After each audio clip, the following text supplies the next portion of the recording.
The name gave Emberly Hale visions of an enormous, gored-out cranberry, seated on the desolate corner of Washington Avenue and Mayhew Street. Its entrance a chewed-away cavern of fruit guts and scarlet intestines. She never came to this side of town. Hardly anyone did anymore, where plywood coated the windows and glass littered the sidewalk. No reason to see what Cranberry Cove really looked like until today. As Connor Boma parked his gray Mazda at the opposite corner's curb, Emberly took in the full and disappointing view through the windshield. Cranberry Cove was a corner hotel, spreading along either sidewalk with Cranberry jutting in blocky vertical letters down to the horizontal cove above the gaping entrance.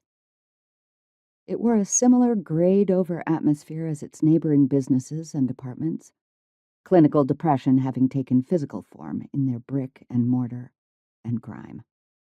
Planks covered the lobby windows, but no one had bothered to board up the higher floors. If ghosts rented spectral rooms, they would get the same high view as the living visitors before them, only upon a more decayed side of town than back in the hotel's glory days.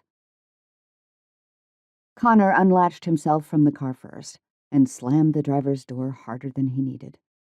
Emberly slipped out after him from the passenger side. They both stared at the hotel, and it stared right back. "What the hell made our dear prince come here?"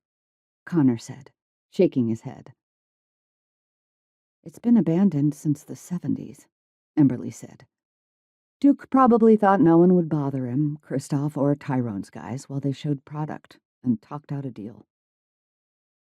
More than anything, Duke was too green, and he had seen too many movies.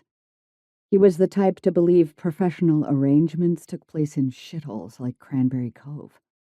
And now his rudimentary blurring between cinema and life meant Emberly and Connor had to march down here, putting truth to celluloid fantasy.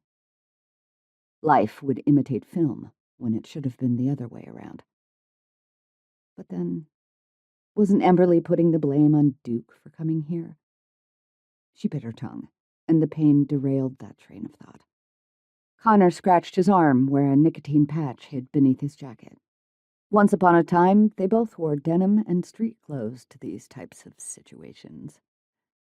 Since Emberly's wardrobe changed toward dark blue jacket dresses like the one she wore over her tall, pale form today, Connor had taken to fitting a black suit and tie over his brawny figure. Each carried themselves with professional airs these days, as if they were better people than before. Pretending helped.